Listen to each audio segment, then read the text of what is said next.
Hablaremos de geometría, pero en especial de ángulos. Existen distintos tipos o clasificaciones de ángulos, pero en esta ocasión hablaremos de la clasificación que se da por su posición. Tenemos consecutivos, adyacentes y opuestos por el vértice. Los consecutivos son aquellos que tienen un vértice y un lado en común. El vértice es el punto que los une y aquí podemos ver que está unido el ángulo 2 con el ángulo 1. Son dos ángulos que están unidos por el vértice y por el lado. El lado que están compartiendo es este. También tenemos los adyacentes. Tienen en común el vértice y uno de los lados. Como podemos ver, están unidos por este lado y comparten este vértice. Pero la suma de ambos es 180 grados. Eso es lo que los hace diferentes de los consecutivos. La suma de estos es 180 grados. Finalmente tenemos los opuestos por el vértice. Tienen en común el vértice y uno de sus lados, este es el vértice, y uno de sus lados es una semirrecta opuesta. Comparten esta línea que atraviesa la paralela. Siempre tienen igual medida, ya que tienen la misma amplitud, la misma medida de grados. Como esta es una paralela y comparten esta línea que atraviesa de un lado a otro, ambas tienen 38 grados, 38, 38. Por lo tanto, el ángulo que hace falta será de 142 para este, porque podemos ver que es una línea horizontal. 142 más 38, 180, 38 más 142, 180. 180 y 180, 360 grados.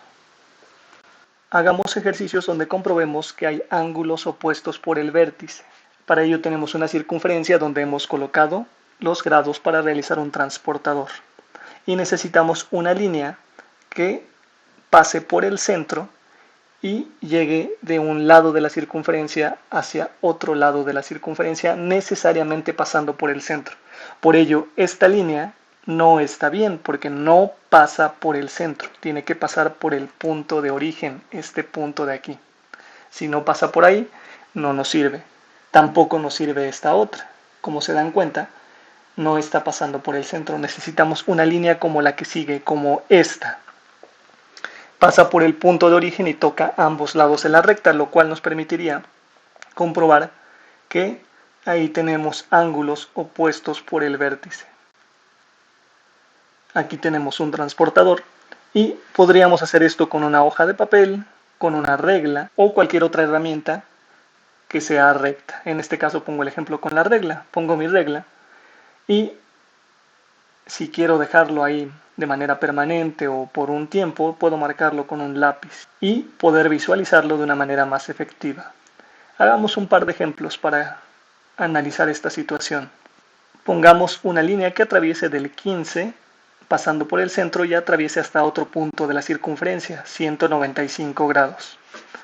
Y ampliemos la paralela que representa el diámetro de esa circunferencia, colocando ahí una línea que vaya del 0 al 180. Ubicamos nuestros ángulos. Este sería el ángulo A, ángulo B, ángulo C y ángulo D. Ahora comprobemos que son opuestos por el vértice y que miden lo mismo. A tiene que medir lo mismo que C y B tiene que medir lo mismo que D. Es una paralela cortada por una recta. Realicemos la comprobación. El ángulo A de entrada sabemos que mide 15 grados, no es necesario medir más. Pero a partir del ángulo B necesitaremos hacer algunas pequeñas comprobaciones. Coloco ángulo B y sé que el ángulo B es igual a los 180 grados que están aquí, mide los 180, toda esta línea, pero restándole este pedazo del ángulo A para saber cuánto mide, porque sé que como están pegados, como están unidos, tendría que restar esta parte para obtener cuánto me queda, porque ciertamente el ángulo B no llega hasta acá, llega hasta el espacio que le permite el ángulo A. Este espacio que ya está ocupado, se lo voy a restar para saber cuánto es lo que mide el resto. Y en este caso tendría que restarle el ángulo A, 180 menos el ángulo A, que son 15 grados. Me da como total 165 grados. Ahora bien, para conocer cuánto mide el ángulo C, tendría que tener sé que completo desde el origen hasta este punto mide 195, pero tendría que restarle el A y el B, o pues simplemente podría restarle los 180 que sé que aquí están, y medir mi ángulo está delimitado por este espacio, por este lado y este otro. Entonces le quito lo que resta, los 180 que me están estorbando ahí. Y digo 195 menos 180 me da un total de 15 grados. Aquí ya tengo la comprobación de que el ángulo A y el ángulo C miden lo mismo. A continuación solo obtengo el ángulo D. Para ello, resto a 360 los 195 que estaban antes, de aquí hasta acá. Le voy a quitar toda esta parte y obtendría que mide 165 grados al igual que el ángulo B. El ángulo B y el ángulo D son iguales. Veamos un ejemplo más. Tenemos una línea que pasa de 75 grados tocando por el centro otro punto de la circunferencia y se une con 255 grados. Ampliamos nuestro diámetro y empezamos a hacer cálculos. Asigno letras a cada uno de esos espacios, A, B, C y D. Obtener el ángulo A es el más fácil, sé que mide 75 grados. Para obtener el B, le resto a la totalidad de los 180 grados. De aquí a acá mide 180, pero este pedazo ya pertenece a otro ángulo, por eso se lo voy a quitar. 180 menos el ángulo A, que es 75 grados, me da como resultado 105.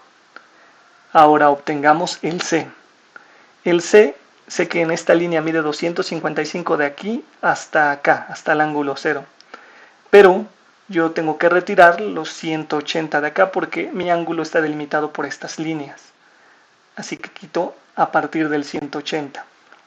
255 grados menos 180 grados me da como resultado 75. El ángulo C y el ángulo A son iguales. Ahora, para comprobar el D, sé que hasta acá mide 360 grados, pero a los 360 les voy a quitar los 255 que mide de aquí a acá. Y eso me da como resultado 105. Por lo tanto, también se comprueba que B y D son iguales. Están opuestos, son ángulos opuestos por el vértice. Espero que este video te haya sido de utilidad.